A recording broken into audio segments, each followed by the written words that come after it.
So, welcome back, folks. This is a first side story for Splinters of a Broken Sun. This is called In Gov's Service. We're going to take a look at the other side of the coin, as it were. For this purpose, I have gathered together some of my oldest and dearest friends and roped them into a role-playing session to do some podcasting with me. So I'm really excited about that. One other difference, other than the cast, is that we are using a different system. We're going to be using Dungeon World by Sage Latora and Adam Coble. I have made up some custom playbooks to fit the setting a little bit better. Dungeon World is powered by the Apocalypse, meaning that it's based on the Apocalypse system by D. Vincent Baker. With all that out of the way, I would like to go through here and introduce the players. Let's go from the bottom of the list up to the top, based on our Discord names here. Hi, I'm Trudy. Hi, Trudy. That's everything then. Okay. Perfect.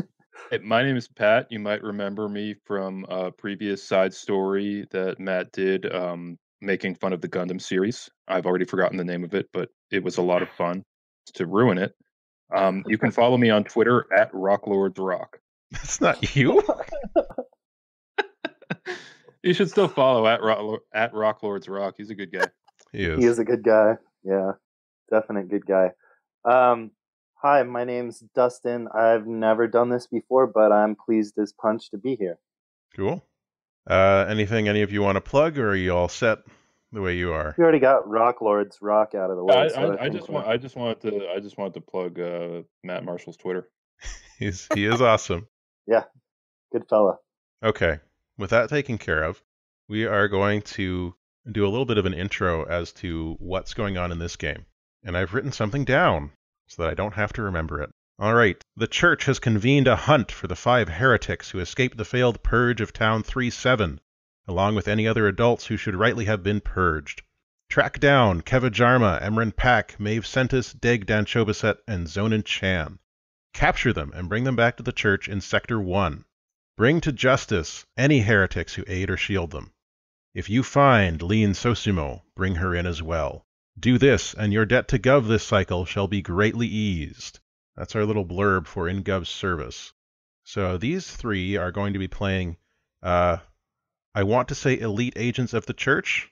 Theoretically, they're elite agents. And me. The story says they're elite agents of the church. Pat, are you an auditor? Is that what your character is? Because that's terrifying. He's not an auditor. Okay. All right. Well, now I'm not scared of you, so... Yeah, so these... Bully for me. I put together 4 playbooks for 3 characters, for 3 people to play, knowing that some of them wouldn't get picked. So why don't we start going around and we will tell people a little bit about our playbooks. Just tell us what the playbook is called, a little blurb about what it is, and a little bit about your character in terms of their personality and their name, I guess. So let's start this time with the Seeker.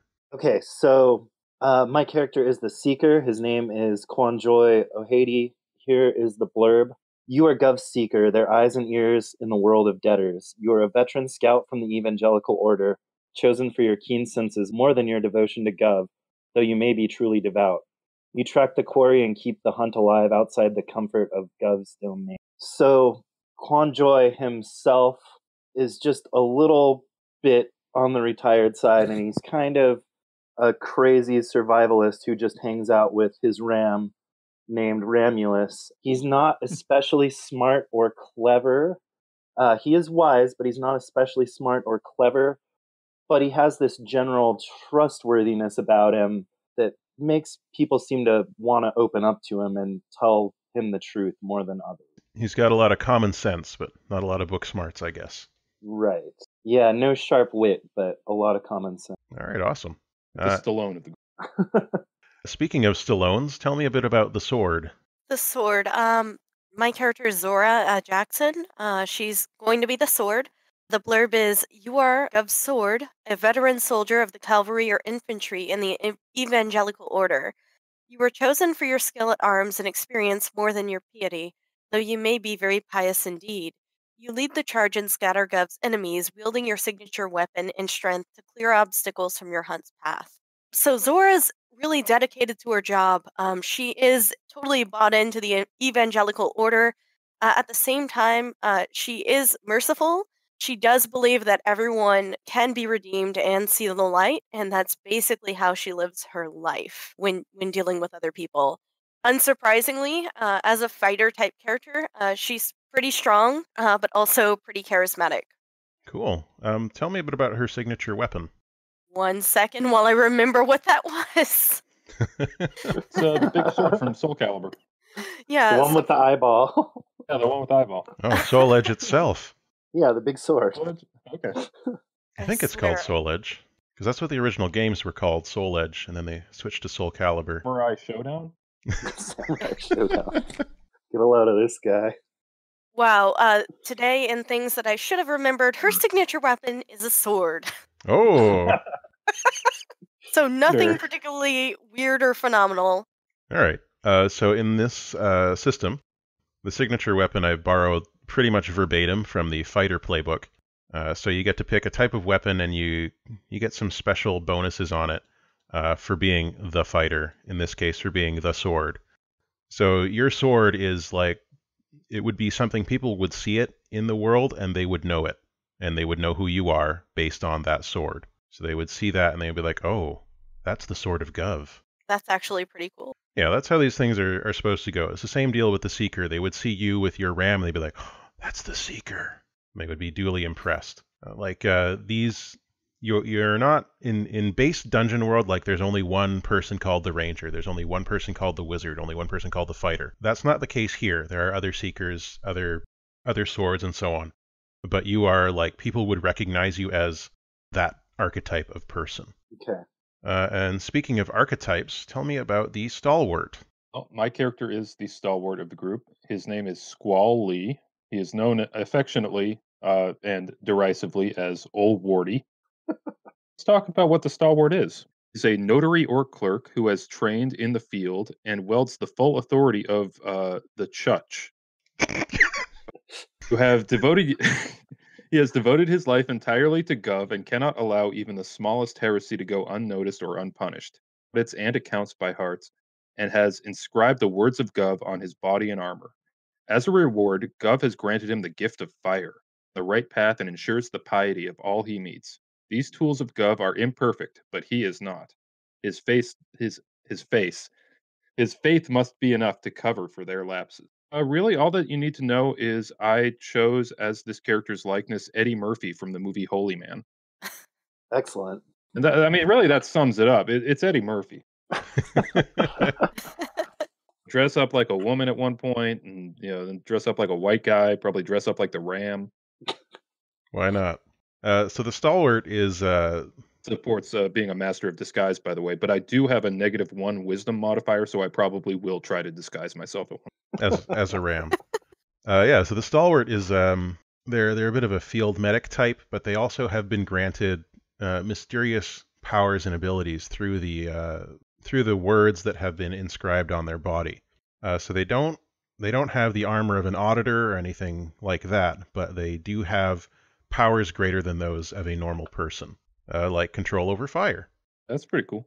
Now, the three of your characters, well, we're going to find out whether or not you've worked together and so on and so forth, because one of the things that we have to set up in a Dungeon World game is bonds. Now, you've done all the stats, you've chosen your gear, you've customized your weapons if necessary, and so on, and picked your advanced moves, because we're starting at level 3. But we now need to see how your characters get along together, what they know about each other, how they feel about each other, and so on. So in each of the playbooks that you have there's a section called Bonds. And a bond it's sort of like a Mad Lib.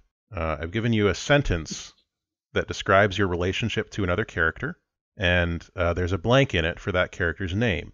So take a minute to look over your bonds and pick one for each of the other characters.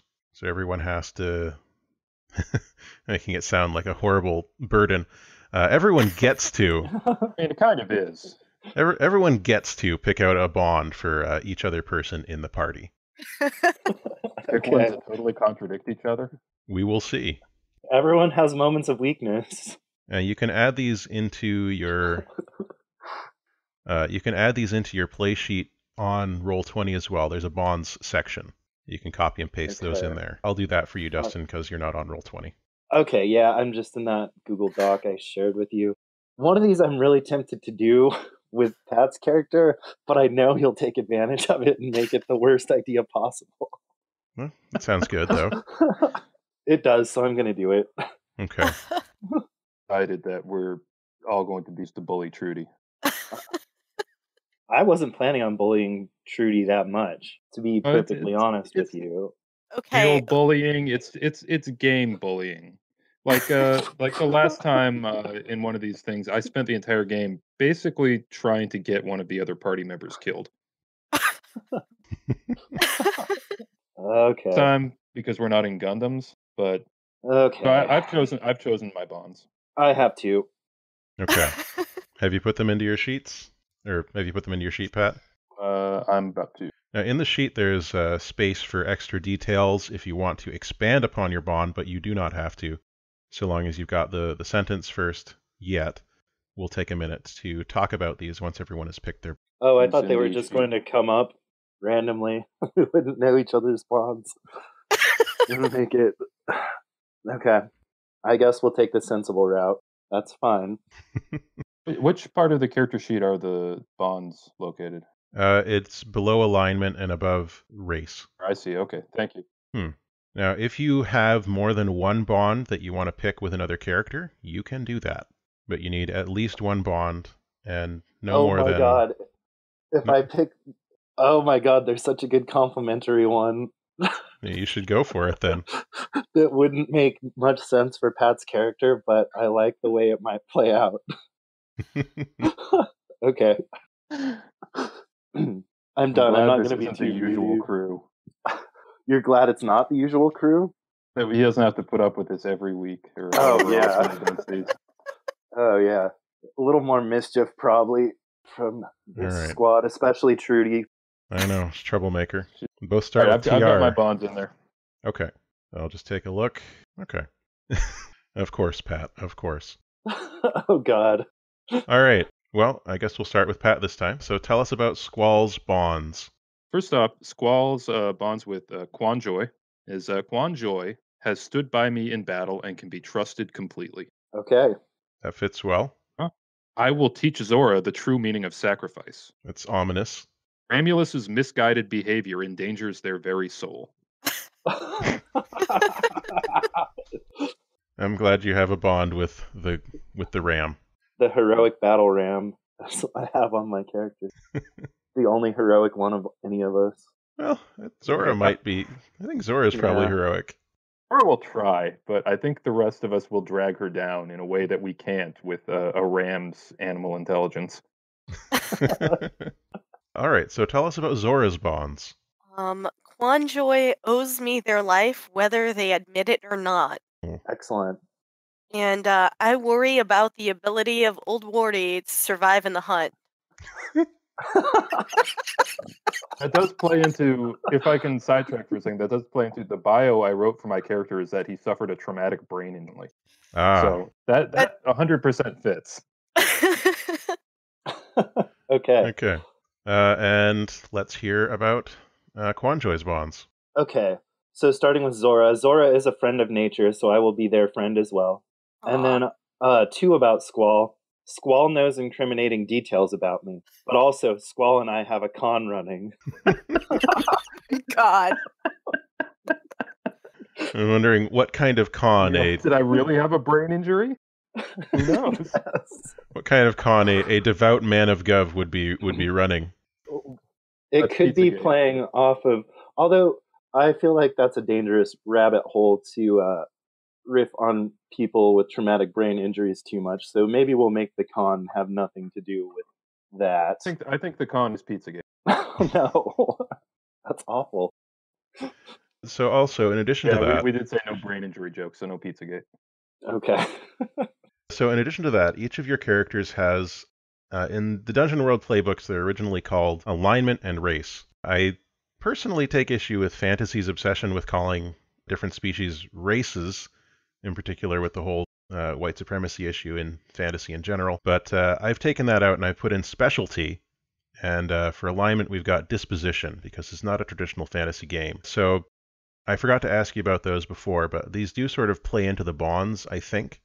So, Quanjoy, what is your disposition and your specialty? Okay, so my disposition should be somewhere in this sheet. Before we get to that, my specialty is a shady scout. You are a professional. When you spout lore or discern realities about criminal or heretical activities, take +1. Mm-hmm.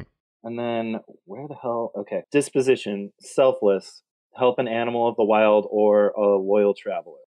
Yeah.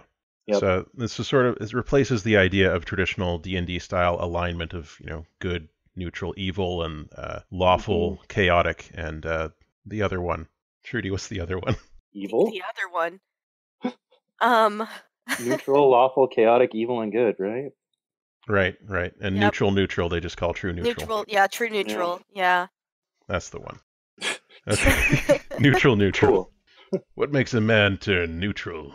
You'll double in. Zora, tell us about your disposition and your specialty. So Zora's specialty is infantry. That allows her once per battle to re-roll a single damage roll, either hers or an ally's. And then her, what is it called? Disposition. Disposition. I wanted to say temperament. Is selfless. Show strength tempered with mercy. So that kind of plays into her whole, these people can be redeemed sort of characteristic there. Absolutely. And Pat, tell us about Old Wardy's disposition and specialty. Keep forgetting I gave him that nickname, so you guys keep saying Old Wardy, and I'm like, oh, right, I did that. Yeah, you did. Specialty is that he is a zealot. When he prays for guidance, even for a moment, and asks, what here is heretical, the God. GM will tell me, honestly. I knew you were going to pick that one. I knew you were going to pick that character one. from Wildcats, so yeah. And my disposition is that I am selfless. I will endanger myself to protect someone weaker than me. So we're Okay. all selfless, but Yeah. we have a con running. It's a victimless Okay, that's a good. library system or something. Is this like an actual victimless con, or is this like a victimless con in the way that they thought it was a victimless con in Office Space? I think we're going to find out Okay. as we move forward how Well. victimless this con is. You'll have to come up with that con, because for the life of me, I can't figure out what it is. Okay, so Pat, it's that the RAM can do basic math. So what are we like?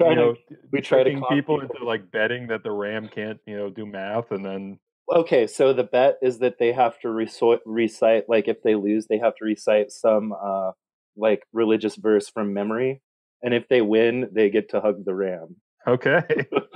And if they lose, we send them to prison. Well, I guess that argument will have to come up. Fortunately, there aren't really prisons in this setting. If you are in trouble, you are sent to the church for re-education. So you have to go to church if you. Okay, no, so if they lose, we take their money as an indulgence in classic church fashion.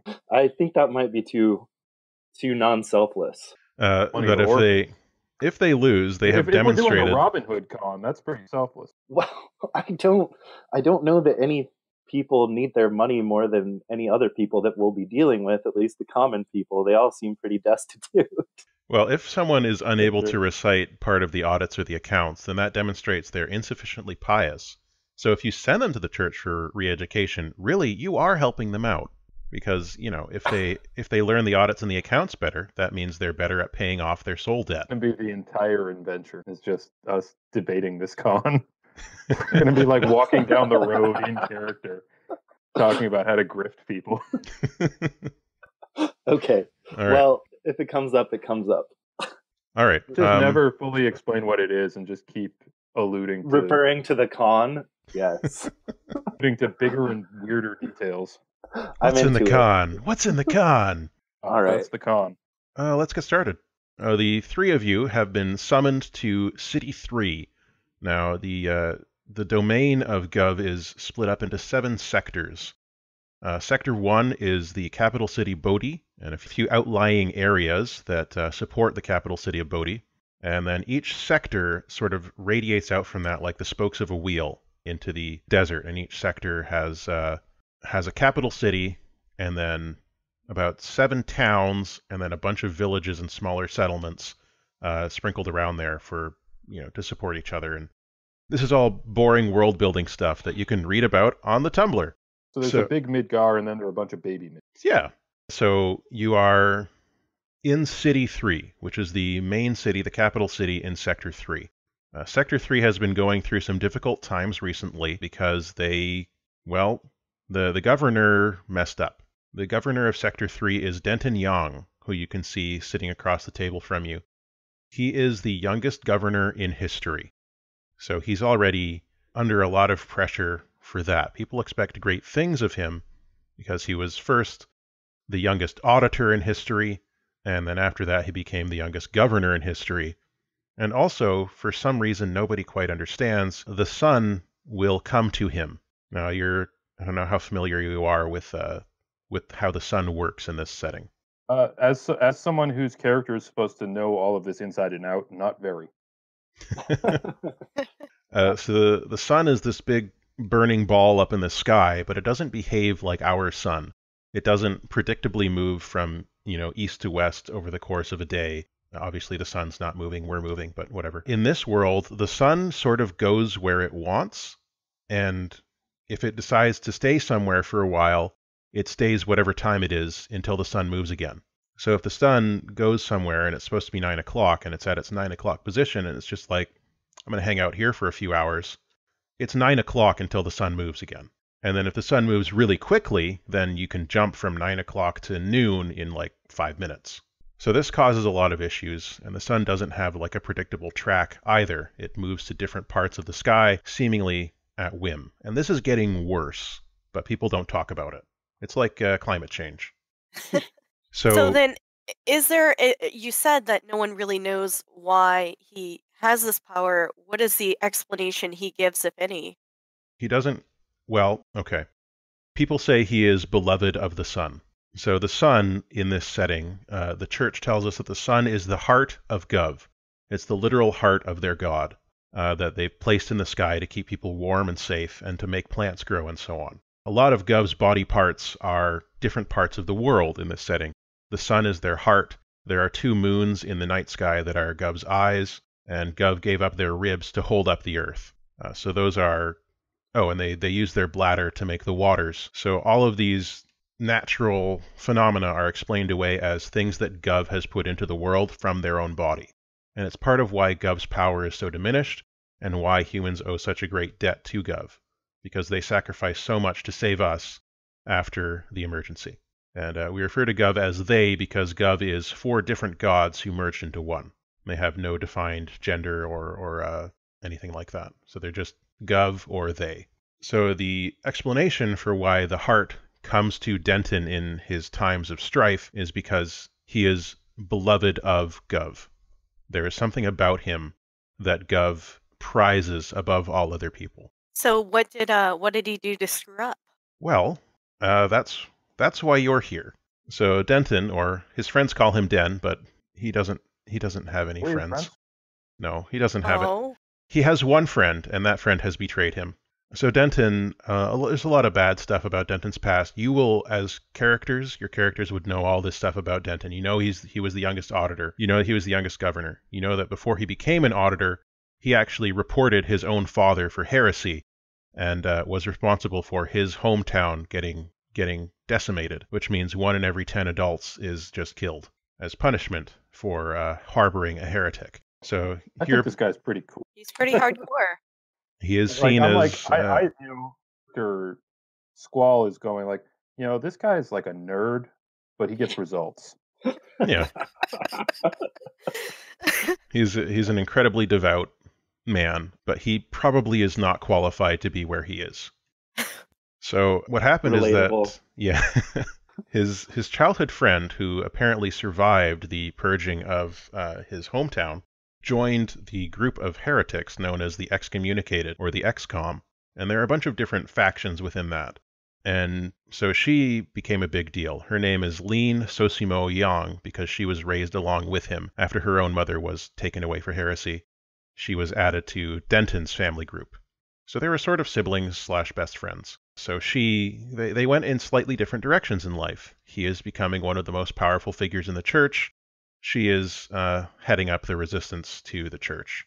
And she was protecting these 4 teenagers who 4 years ago, they touched one of the things that fell off the sun. And nobody's supposed to do that unless they're from the church, because these things that fell off the sun are considered to be gifts from Gov.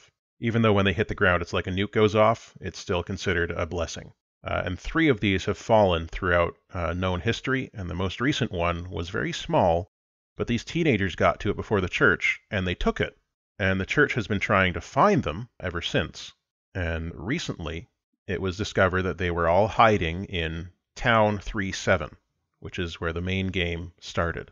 So they were discovered there. Denton led a raid and the purge of that town. But things didn't go well. The 4 teenagers and another kid as well, they all escaped the town somehow through mysterious means that nobody quite understands. In addition to that, and this is going into a little bit of spoilers, but by the time this goes up, the people listening will have heard this episode already. Denton summoned the sun to come and burn down the town as part of the purge, but for some reason, somebody in the town sent the sun away. So it came to Denton, and then someone else just told it go away, and it did. So the purge of the town didn't really happen, and the people scattered and disappeared and melted into the wilderness or are in hiding in other settlements and communities. These 5 teenagers who have either taken or interacted with a splinter illegally in some way have disappeared, and his childhood friend and now rival Lean has also vanished into the wind. So this is a huge screw-up, and it's on him, because he's the governor here. So you know all this as characters. We're here to, like, execute him? No. Is there really any in-game explanation the church is giving as far as why the son did not listen to Denton? They have not issued a statement on it yet. What's happened is that this is like a week after this has happened.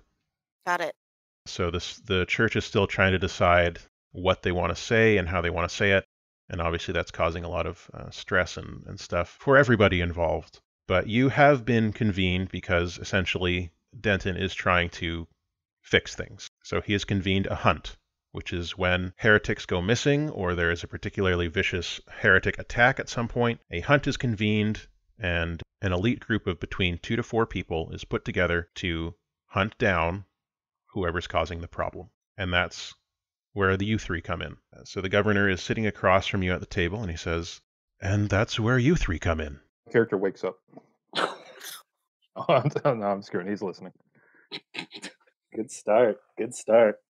So I guess Quanjoy is going to ask the governor if we have any indication of where they might have headed or what their end goal might be. Well, we can only assume that their end goal is to cause as much damage to our church as possible, which, of course, we cannot allow. As to where they've gone, it can't have been far. They didn't seem to have any cycles or carts with them. They weren't able to take any goats to pull them or anything to aid in their escape, so they are on foot, which will give you 3 an advantage. I have procured a goat cart for you. It's a 6 in hand, so it's quite fast. Thank you for your generosity. Now, we do have one lead. This makes Squall lean forward in his chair really blatantly. So Denton raises his voice and he says, Carla, come in here. And you hear the door behind you open, and a young woman who looks to be about 19 years old comes in. She has very short hair, as if she had recently been punished. One of the punishments in this world is having your hair cut down. And she's got... Wait a minute, my guy's bald. That's what I was just about to say. Well, it's a sort of... If you're an auditor, your hair is shaved, and that's the mark of an auditor, being completely bald. So your guy is maybe being a little presumptuous, but has perhaps really from your game. He thinks he's an auditor. It's so cute. It's perhaps. No. I have what you can't see in my character token is I have my hair shaved into the word "gov" on the back of my head. We got the symbol of Gov on the back of your head. This 7-pointed star. And it's like a rat tail. Yeah. It's like a Padawan rat tail. Like a really long rat tail. Oh dear. Trip over it all the time. It sucks.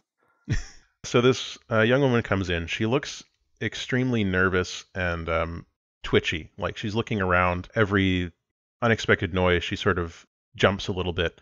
She looks like she's been through some stuff. She's not looking like she's mentally or emotionally okay. And Zora's gonna kind of offer her like an encouraging, reassuring smile. she Shoots Zora a nasty look as soon as she flashes a smile. Carla flinches back a little bit, but then sort of looks up at you uncertainly and tries out a smile of her own, but it's very tremulous and it quickly falls off her face. And Oh. Denton just makes a gesture at her, and she scurries around to stand next to him. So what's going on? Who's this person, Governor? This is Carla Alwong. She comes to us from Town 37. Hello, Carla. And she ducks her head at you, but doesn't say anything. She's got a book in her hands, and her hands are clearly shaking. And the governor says, Carla is the one who reported the heresy in 37 to us. She was friends with one of the heretic leaders there, and knew Lean as well. In addition, 4 years ago, she witnessed the other youngsters who approached the splinter. So for those of you listening at home, this is Carla, one of the 4 rival youths that was also trying to get to the splinter, but were beaten to it and also beaten up by the main characters. And so it appears she was the mole. She's the one who reported Lean and the main characters to the church and caused the aborted purge of the town. Okay. So Denton is explaining essentially, so she will have some insights into how these people think and may be able to assist us in discovering where they have gone.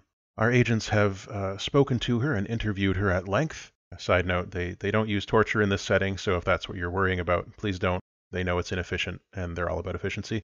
So when they say they've interviewed someone, they literally mean they have interviewed her. Okay.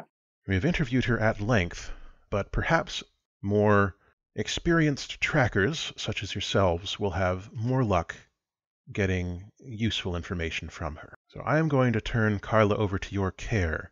She will be coming with you on your hunt. And Carla sort of she's like, what? Welcome aboard, Carla.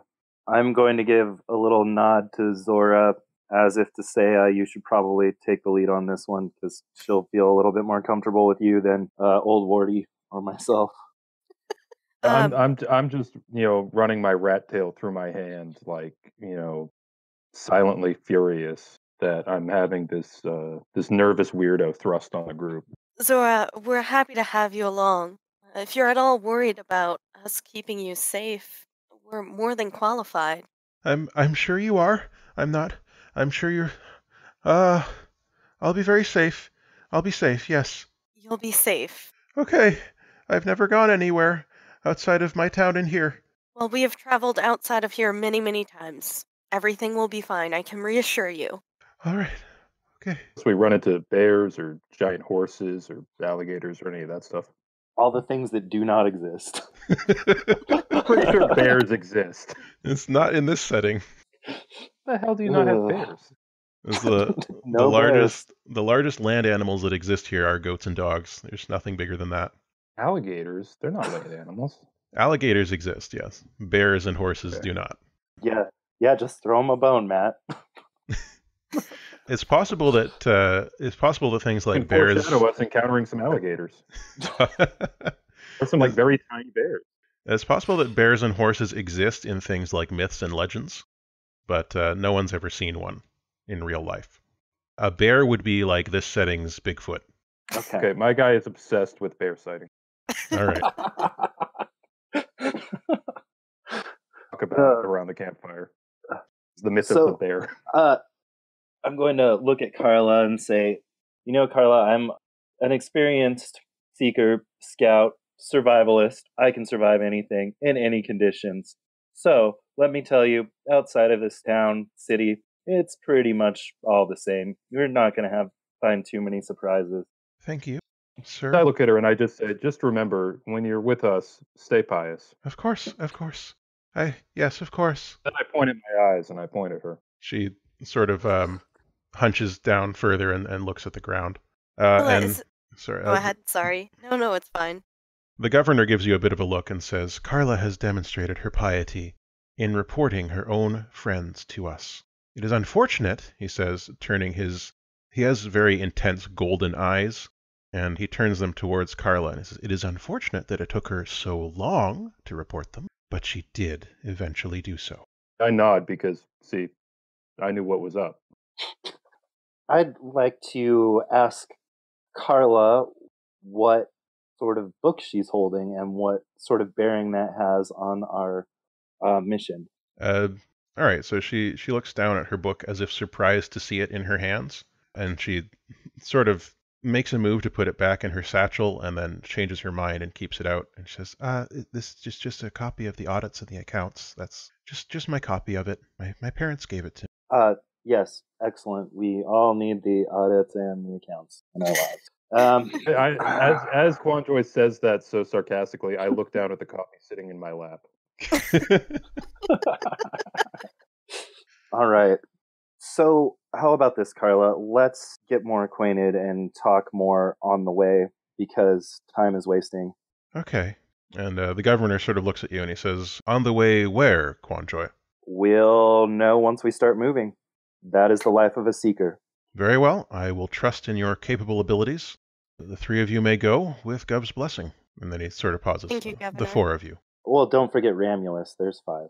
Of course. 0.5. Yes, of course. Excellent. And he dismisses you, and you're free to leave the office. Okay, so is there somewhere maybe near this building that's just a little bit more relaxed we can hang out at for maybe 5 minutes to talk to Carla where she may be more forthcoming and less nervous because the governor's not there? Are there any nightclubs or anything? Well, you can spout lore about this city. I don't know what that means. It's a move. So if you want to find out about an area or something, you can spout lore. That's saying consulting your knowledge about the world and stuff around you. So if you want to make that move, then I will roll it for you. Does that use intelligence? It does. All right.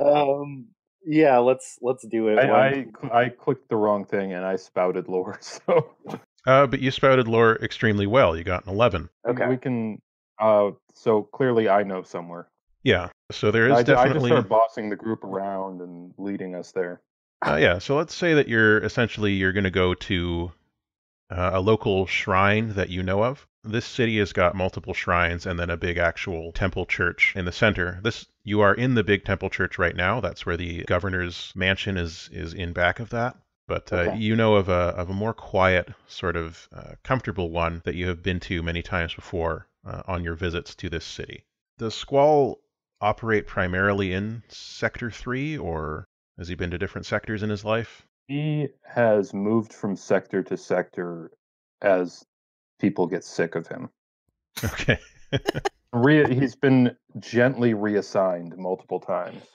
Okay. And it's kind of like we're promoting you to go work in Sector 3. Right. So you maybe started down at Sector 6 and you've been quote unquote promoted 3 times. Slums of Sector 7.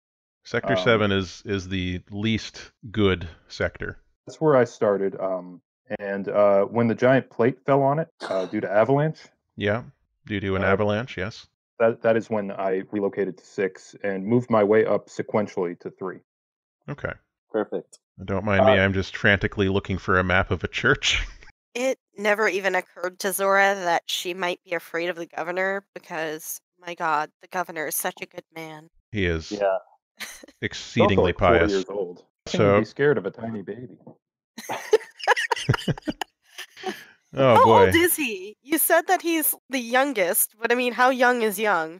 He's about 30, Oh, Okay. okay. but he's Yeah. been So he's not quite a I assumed child. he was like 17. That's what I assumed too.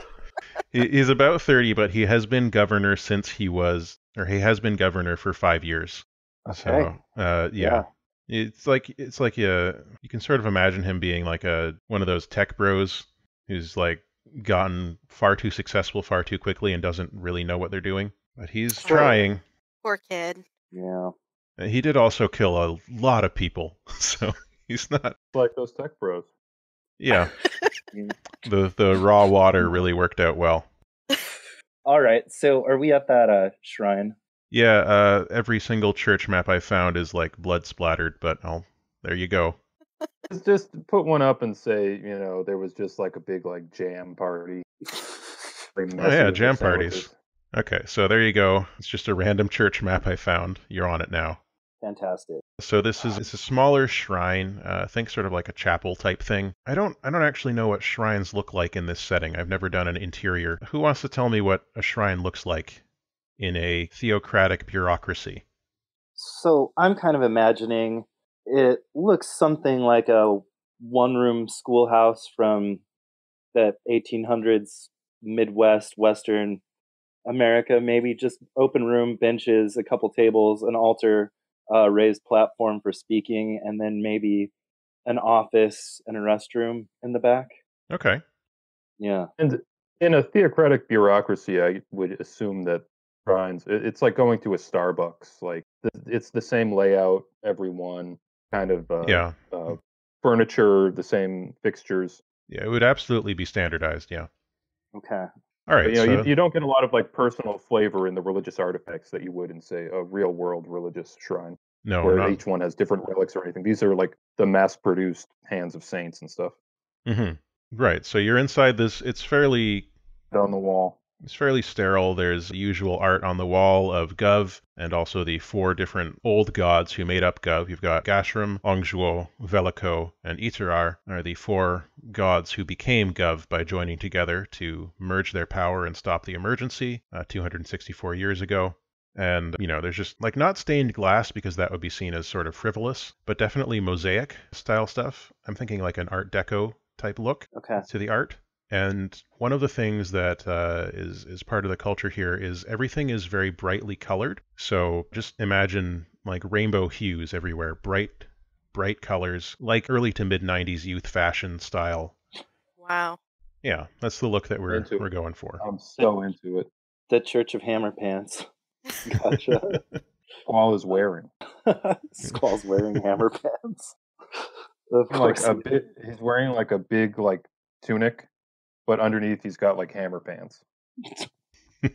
Oh, excellent. So as you come in, you see that the clerk, this would be a notary. You see that the local notary for this shrine is in their office at the back, and they sort of stand up and they be like, "Excuse me, we're currently Oh, it's you," the notary says, and they bow deeply to Squall. "The Stalwart," they say. Please come in." And the notary begins sort of shooing people out of the main area. "Please, take whatever you need, sir." I just, I'm pretty chill about this. This stuff happens to me pretty often. Yeah. But I just ask him if we can have some privacy to discuss a mission for the governor. Of course. A secret mission. Oh, yes, of course. Please. And then the notary, they're sort of bowing as they back out the front door, and they like they actually leave the shrine, and it's now completely empty except for the 4 of you. Fantastic. Then I look at the ram and tell him not to steal anything. Oh, sorry, the 5 of you. Thank you. Thank you. So I'm going to ask Carla. The governor said that she might know how they think and what they're thinking, and that may lead us in the right direction or in a direction. Mm-hmm. So, Carla, tell me about how they think and what they might be thinking other than causing mass-scale destruction and harm to church. Well, I know that woman Isabel... Sorry, I know her real name is Lean, but I knew her all my life as Isabel. She was the apothecary in our town. I know that she, somehow, she corrupted my good friend, Esme, after the incident with the splinter. The 4 of us, it was me, and it was Topher and Rosemary and Esme. The 4 of us, we saw the splinter fall 4 years ago. It blew up the hill outside our village. Our town. And she's very clearly nervous, and that's not just me completely always forgetting what the difference is between a town and a village. I'm glad you clarified that. Town is bigger than a village. You got to remember that. Okay, and, she said, and we thought it might be fun to go and look at it before the church got there. So we climbed over the walls, but when we did, we saw 4 other kids were doing the same thing. It was, well, you know who it is. It's the ones you're looking for. We were both trying to get over to see the splinter, but they came and they attacked us viciously, and we had a fight, but they beat us up pretty badly. So we had to go back to the town. But I always knew they were trouble. But anyway, I was going to go and tell the notary right away that I had seen them go and touch the splinter, but Esme and Topher told me that I shouldn't do it, and that if I told the notary that we had gone outside, that we would be punished too. So I just had to keep my mouth shut, and so I decided I would just keep my mouth shut. You can tell that she's rambling, but she's. And then after that, Hector the blacksmith. He's very scary, very very tall. Hector the blacksmith and Isabel. Yeah, and Isabel, Lean, I'm sorry. They came and they told us that if we told anyone about what had happened, if we told anyone, even the auditors that were coming to investigate, if we told anyone, they'd hurt us really badly. So I kept my mouth shut. I didn't say anything, even when they were investigating the town. I didn't say anything because I didn't want to die. I didn't want Hector to hurt me. He's very big. I mean, he's a very big man. So I didn't say anything. But I couldn't take it anymore. I couldn't take it anymore. And Esme was spending more and more time with Lean and Hector, and was just becoming worse and worse and saying more and more heretical things. And so I wanted to save Esme. So I told the notary that those 4 kids had touched the splinter. I told her, and then they came, and the town was on fire, and the auditors were killing everyone. And okay, I saw the, oh boy. And she's breaking down and starting to shake and sob a little bit as she remembers the sort of scenes of the auditors coming in to begin the purge. Zora will approach and kind of hold out her hand like, "Are you okay? I would touch your shoulder, but I'm not sure that that would be, entering your personal boundaries." And then she says, "Carla, what you did was very brave." Thank you, she says, and she's hiccuping and sort of sobbing a bit, but she's calming down. I don't really know what happened, but the sun came, and then there was a fight, and the sun went away, and when the sun was gone, the church left, and everybody left the town, and I tried to find the notary, and the notary took me to the governor, and that's all I really know. I'm not sure, she says. I'm trying to think if there's anything else that was important, that maybe there was some hint, but it's so much was happening. Okay, so I want to try real talk on her. Okay.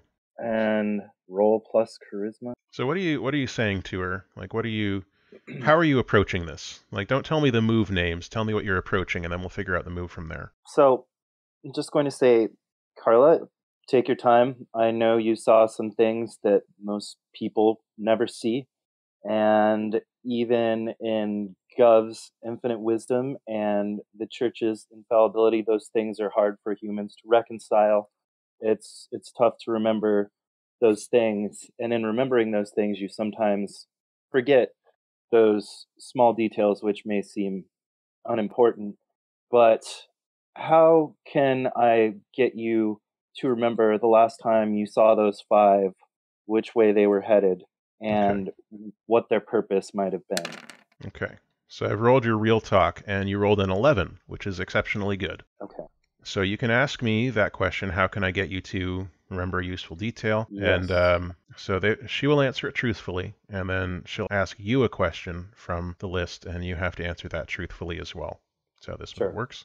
So she sort of calms as you're standing there speaking so calmly to her. She's like thinking, and she's thinking back. She says, okay, so last time I spoke to Hector and Lean. She's clearly having a tough time thinking of Isabel as Lean, because that's how she knew her whole life. The last time I spoke to them, I had to get a poultice for my goat, and I was just leaving the shop, and Lean was speaking to Esme and Hector as I was going. I didn't mean to overhear. I wasn't trying to eavesdrop. I know that that's not a good thing to, but I overheard them mention a village. And it was a village. Matt, is this a village or a town? No, this time it's an actual village. She's like, it was a village in our sector. It was wasn't too far from our town. It was Village 3... Right, 321. She said something about Village 321, but that's all I heard. I think that's a place as good as any to start. And I agree. Carla she's sort of looking at you, Quanjoy, and she says to you, "What is it that I can do for you that will help you out there? You know, I'm just a baker. I make bread. I make, cakes. What do you wish I would do to help you out?" Carla, all I want from you is to continue being yourself. Be as brave as you can, but know that you'll be scared sometimes, and we probably will be too. Just be yourself and do your best, and that's all I can ask from, and that is truthful. Okay. She says, "Okay, I'll do my best." Excellent. So, what do you want to do now? Let's get that goat cart and get to Village 321. What say you, Trudy and Pat?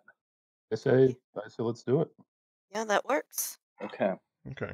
So you leave the shrine, and the notary has been sort of standing outside, wringing their hands, and they're like, "Oh, was everything to your liking, sir? Did you get what you needed?" Speaking to Squall. Again, I say that was great. Thanks. The notary nods and bows and heads back into the shrine, and people start filtering back in as well. The people who work there, a couple worshippers, some folks dropping by to, Make pick sure up they their... saw the hug so that this guy gets like the bump from being Okay. associated with me. Yeah, you can see in the eyes of the people you're passing their awe, not only of you, but now they're more impressed with this notary than they were before. They're like, "Wow, they know the Stalwart. Wow, did you see that? They hugged the Stalwart. Wow." I mean, this shrine will To probably get Conjoy, like this is part of the con. this shrine will definitely get a boost in future.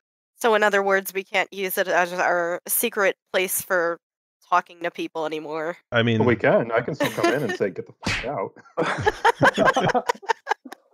yeah, the auditor will probably likely still be auditor. The notary will be still very happy to help you out in any way that's necessary following this. Good. Fantastic. So you now have to travel across... Go-kart ride. Yeah. I just want to say, on our go-kart ride, I'm going to make Carla read from the book of audits and accounts with me. Calm her Yeah, okay. down. Like this is, like doing like a Bible read almost, to try and just get her sitting there and, flipping out the entire ride. Yeah, of course. Is this an oral Bible reading? Or is it a silent Bible reading? Oh, we're reading out loud together. Oh, good. Zora will listen in. So while you're doing this, there's a move for this, because you have to go across the desert, and it's not... There are many reasons why the church builds walls around all their settlements and why they prohibit freedom of movement outside of special cases. So it is dangerous to cross the desert from one town to another. Like, it's not a safe thing to do, which is why most people don't.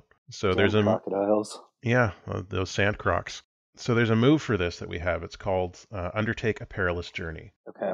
So when you undertake a perilous journey through hostile or dangerous territory, you choose one member of the party to act as a trailblazer, one to scout ahead, and one to be the quartermaster. And you can't share the jobs, and one person can't have more than one job. And each I imagine I'd be the trailblazer, right? Yeah. What are the jobs reliant on? Like what stats? Where did I put this?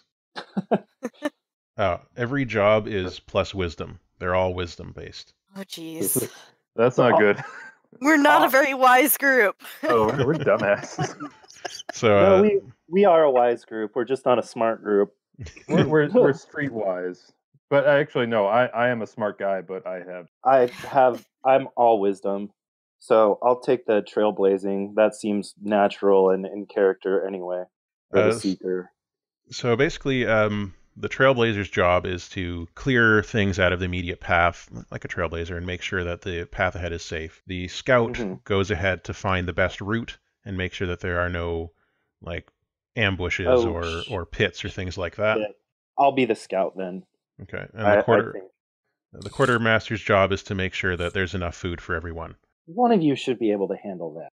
Yeah, I'll do the quartermaster, I say, as I stuff a bagel into my mouth hole.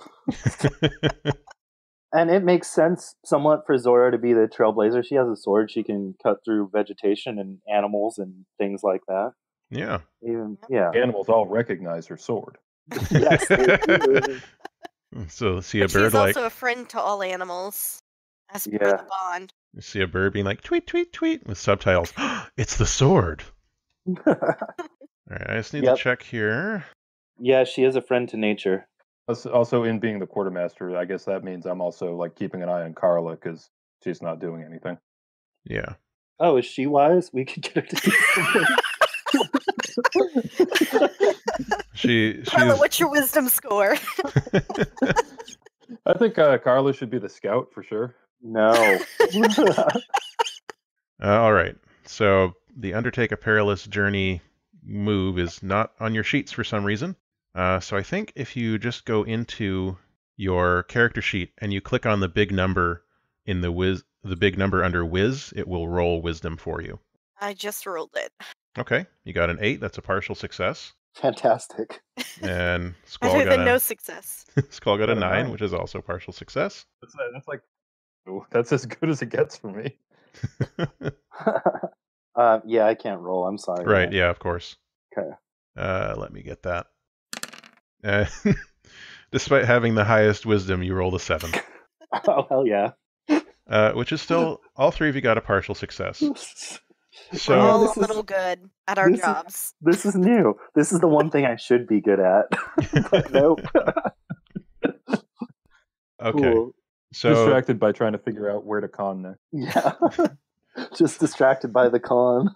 so none of you failed, which is the good news. Basically, if you get a 10 plus on these rolls, it just means you do things better, like it takes fewer rations, or you get there faster, or any trouble the scout finds, you can get the drop on the trouble instead. But in this case, it just means that it takes as long as you think it's going to take. So it takes you 2 days to get to the town, which means that you all need to take up 2 uses of your trail rations under your gear. So you're down to, I think, 3 uses. You can just remember you're down to 3 uses of trail rations. Huh? And it takes you 2 days to get there, so the time is no faster. Okay. And you, Quanjoy, as you are scouting ahead, you find a group of feral cats. Okay. They're sort of like they're not house cats. These are like bobcat, lynx type cats that Okay, you would sure. find out in the desert. And so you are like sort of slouching or sneaking through the desert in the sand. You've got your cloak on that keeps you mostly invisible, and you get to the edge of a dune. And as you look up over the edge of a dune, like a bobcat is also looking up over the edge of the dune right in front of you at the same time. Okay. And so you make eye contact with this cat, and you both sort of stare at each other. What happens here? Well, the thing about Quanjoy is that he generally gets the first attack in. That's just the thing about him, especially when he is in this gross parody of nature that we have. So I guess I'm just going to try to ascertain if the bobcat is indeed going to attack, and if it is, I guess I got to pick it up. Okay. So you are looking at the bobcat, and that means we should do a discern realities here. Okay. So I'm going to make that roll for you. All right. You rolled a 13, which is Wow. astonishingly high. So you can ask me 3 questions from the discern realities list. Do you have that list, or do you want me to read you the questions? I definitely do not have that list up. Okay. It's on that PDF I sent you, but I'll read you the questions here. What happened here recently? What is about to happen? What should I be on the lookout for? What here is useful or valuable to me? Who's really in control here? What here is not what it appears to be? You can ask me Okay, 3 I of the need to- questions. You don't I have need to to ask me pull up- 3. Okay, I need to pull up that PDF because my Okay. brain is just garbage. So you can ask me up to 3 of those questions, and you get a +1 forward when you act on the answers to those questions. Okay, I'm so sorry. No problem. Okay, what is about to happen? What is about to happen? Most likely this bobcat is going to run away because you've startled it. Okay, who's really in control here? Gov? Okay. No, Perfect. that's a bad answer. You are in control because you are larger than the bobcat, and the bobcat recognizes humans as a threat. Okay, and what should I be on the lookout for? You know from experience that out here in the desert, these sort of mid-sized cats usually travel in groups, which is unlike house cat behavior, but these are wild cats, and they sort of band together, so there are probably more nearby. Okay, so what I am going to do, to the best of my ability, is let this kitty scamper on, and then as best I can, camouflage myself and wait it out. Okay, so you've got a special move for camouflage. So once the cat is gone and you see it scamper off, you're sort of tracking the direction in which it goes, and you're able to make out a few other cat forms off in that direction. They're sort of huddled under some brush, some scrubby, desert vegetation. So once you're camouflaged, you can watch them as they sort of congregate and they mill around for a bit, and they seem to just be hanging out in that area. That seems to be their little desert bodega. So we can just find an alternate path that may take us a few more minutes. Yeah, you can go around them. Yeah, let's just go around them. Okay. So you go around them, and then the rest of the trip passes essentially without incident. And you make your way to the town to which you are headed. If there's anything else you want to how's it going with your reading with Carla, Squall? Both of us we're losing our voices. We're like wild-eyed. I mean, it's some like messed up stuff. Okay. But Carla is, oddly enough, and perhaps despite what you were intending, Carla is feeling comforted by this attention being paid to her by such a powerful and devout personage. It is giving her... I'm just trying to like max out her faith level so she doesn't screw any of this up. No, that's what's happening here. She's feeling bolstered by you and this reading. Okay. We all, when Eddie Murphy talks to her. Rat tail Eddie Murphy. Rat tail Padawan Eddie Murphy. The symbol for like a super god in the back of his head. Oh goodness! All right, so you roll into town village 321. About normally it would be 10 o'clock, but the sun is still hanging out at 9 o'clock, so it's technically still 9 o'clock, though it should be 10 when you arrive. And I'm resetting my watch as we arrive. Yeah, I have to do this like every 5 minutes. Yeah, so you roll into the town on your goat cart, and you can see the business of daily life it's on a bit of a pause because the sun is stuck and people have already done all their 9 o'clock chores, and they're like, well, we can't do 10 o'clock stuff until it's 10 o'clock. That would be ridiculous. So they're...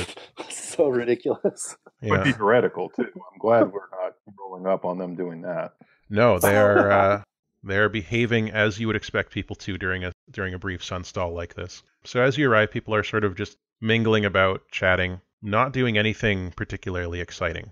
So this is a fairly small village, but you can see to the north, all the villages again are laid out in a standard way. So this is basically what a village will look like. You got to the north of you at the edge of town, there is what's called a quad. This is where people get to raise children. So it's a communal living situation. There's 4 sides to it, and there's usually 4 children being raised in a quad at a time by anywhere from 8 to 60 adults, depending on the size of each parent group. Right now, you can see that there is, you can hear a couple kids playing in the courtyard of the quad. The quad is also surrounded by gardening and green stuff. It's a nice place to live, which is one of the reasons people are eager to become parents in this setting. Is that quads are really nice to live in. Straight ahead of you is the sort of middle-class type housing, and further past that you have the really nice houses that the merchants live, and in the middle of all that is the local shrine where the notary should be hanging out. To the south you have shops, and then you have the fields for food and the grazing fields for livestock. Okay. So how well known or recognized would we be out here if we wanted to not be spotted as people of importance here and draw attention to ourselves? Is that at all possible? If for some reason you wanted that, you would probably have to disguise yourselves to some degree. Oh, Pat, it's a moment. Oh, yeah. I mean, that would be something Zora would suggest just by virtue of, hey, the last thing we need is the enemy to think that, or to know that we're here. Okay. Is there anything we can really use to disguise ourselves? Your clothes, give them to me. Are we all swapping clothes? Just switch clothes. Called Name each other, Carlos. so the disguises are pretty much useless. Yeah. I think if you want to craft disguises out of the materials in your, say, your adventuring kit, or just in the goat cart that you're riding on, you're going to need somebody to make a defy danger with charisma roll. So you're just rolling your charisma or doing defy danger with charisma. If there's more than one person working on it, you can use aid or interfere to help each other out. Trudy, how How about we about make you? Carla make all the disguises? Oh no. I mean, Carla's a how- baker and she has no. Wait, what if she bakes us like cake faces? Like a cake boss or an ace of cakes? If Like a when realistic you like head to wear around your head? when you ask her to bake you a cake head, she sort of is like, I suppose I could if I had access to an oven, but I don't. Zora kind of is just like, my God, these people. So Zora, how about you take the lead on this, and I will offer aid since I believe we both have okay charisma. Yeah. So do I roll defy danger and he rolls aid, or do we both roll aid, or? I roll. So I'm gonna do an aid or interfere roll for Quan Joy. Okay. Okay, good. Okay. So when you help or hinder someone you have a bond with, all right, you have a bond with. You have one bond with Zora, so that's a 6. Unfortunately, in attempting to help, you are not successful in attempting to help. So you're not actively hindering Zora's efforts, but you're like, oh, can you use this or can you use that? And like the things you're offering her are not useful at all. I'm just being an annoying. So let me jump in and try to save this one. You want to roll your aid or interfere? Okay, go for it. Yes. Okay, and I didn't do much better. So we're both just like micromanaging her in different directions. But your help is enough to give her a +1. But you're better at micromanaging, Purge guy. I'm suggesting less heretical things to wear. So we can't do that because then they would try to burn us. All right. So that means that you are able to help her out, but if anything goes wrong on her roll, you're gonna get hit with the effects of that as well. So Zora. Also bad for crashing decisions. So. So Zora, you can roll your charisma defy danger and take a +1 on that. I've got the fear. So charisma. Oh, Did I'm you add pleasantly surprised. Did you add no, a +1 the one to that? didn't. So it's a 10. It's a 10. All right, good. So that means that you've fully succeeded. So tell me about these disguises you've made. Oh God. Basically, as soon as they came into town, Zora probably looked at these people and was like, let's try and make something that looks sort of like what these guys are wearing. So whatever the townspeople are wearing, she's trying to kind of cobble together something similar.